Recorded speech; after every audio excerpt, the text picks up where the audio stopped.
They kind of joked about it in the corresponding episode of Talkville podcast, how Clark and Chloe seem like they just put together the whole fat-sucking vampire thing, like, way too quickly. I just want to say, I actually am okay with that. I feel like it kind of communicates to the audience where everybody's at in the show, the characters in the show and the audience watching the show. Because I'm at that point now.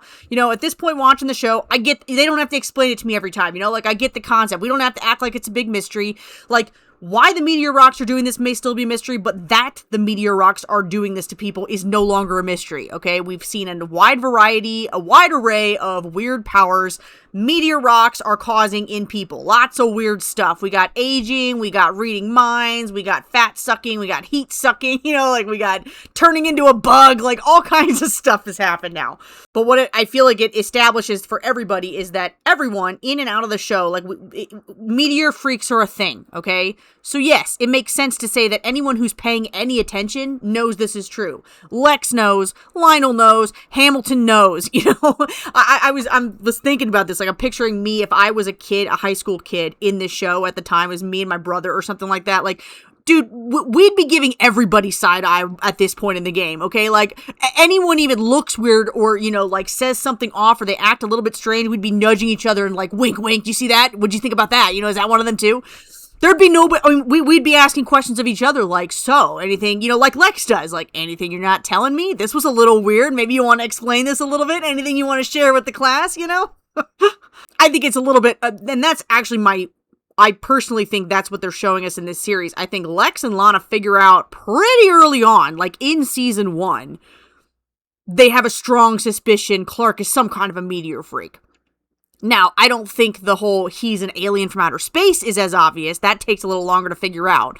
But that he's some kind of a meteor freak, I think they figure out pretty quickly. They just don't talk about it, you know? If he doesn't want to share it with the class, he doesn't want to share it with the class. They're respectful of him. This episode reminds us again how the Luthors became the town scapegoats because there's been so much suffering that has resulted from these meteors in Smallville, and the town needed somebody to blame.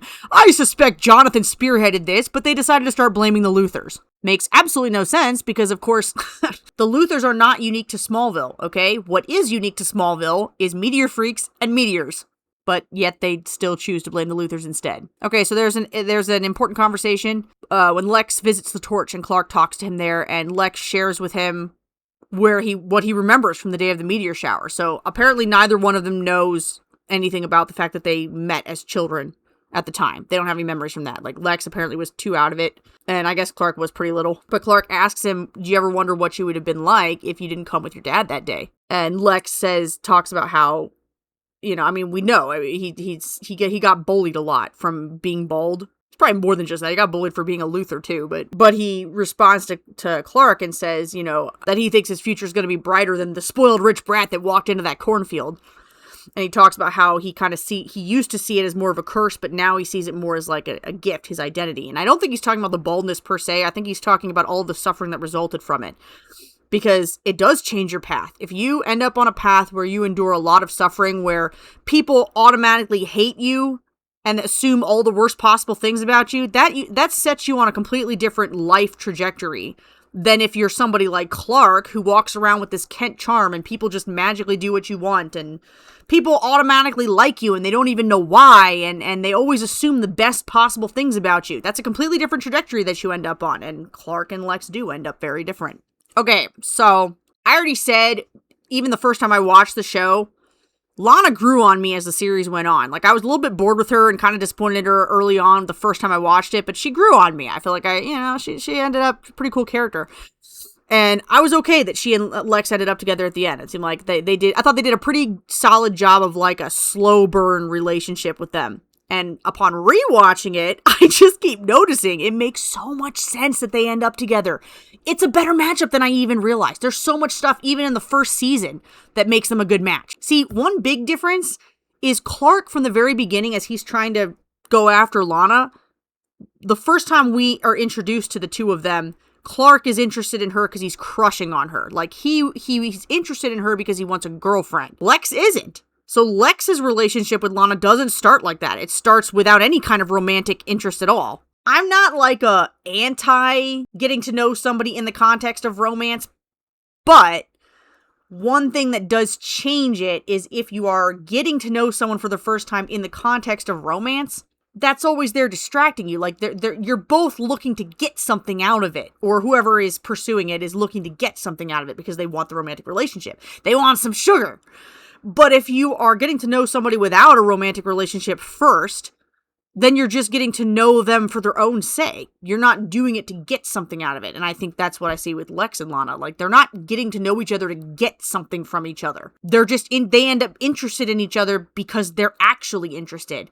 And I also think I think he ends up just liking her as a person, but I think Lana likes him. I think Lana recognizes, I don't really understand why the Luthers are getting hated, or at least why Lex is getting hated so much. He is a pretty nice guy. He's a good friend. And I also think, too, he pretty quickly, and we see this in this episode, recognizes in her elements that are familiar to him, like things that were in his life, too, experiences he has had. So there's that scene in this one where, first of all, in the middle of the party preparations, Lana's just watching them put out these, like, hundreds of balloons and stuff like that, and Lex comes out and says, "So, what do you think?" And Lana's like, "Wow, it's really," and he just finishes for, like, "not you at all." So, like, Lex knows. He's paying attention to her. He knows this is not her thing.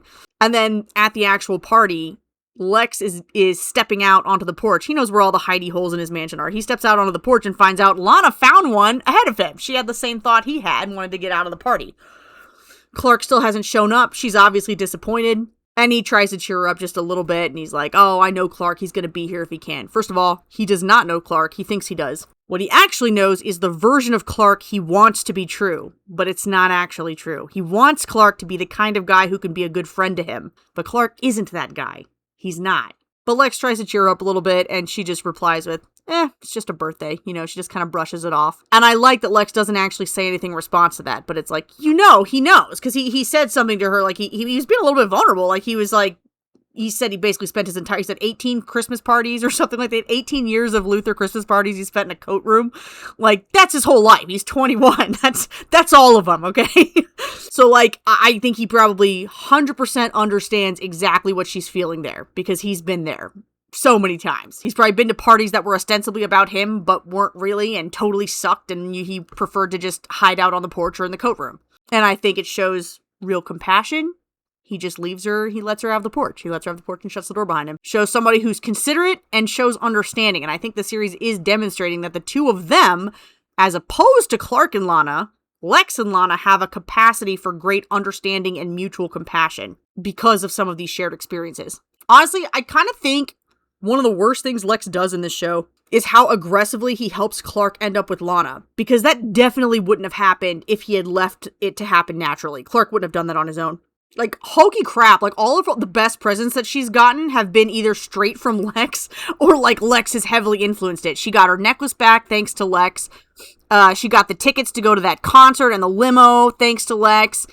This drive-in theater was set up thanks to Lex for her birthday, which I'm sure this was a really memorable one. But you know what the problem is with this? Him helping Clark in a way that would not have happened naturally.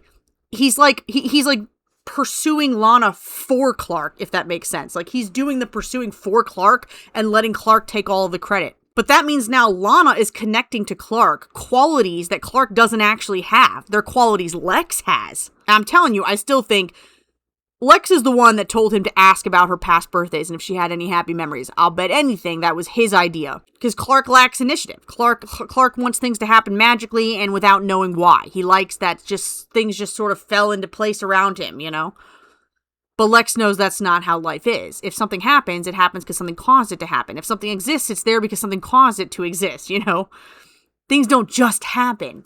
That's why he's big on investigating and getting to the bottom of things.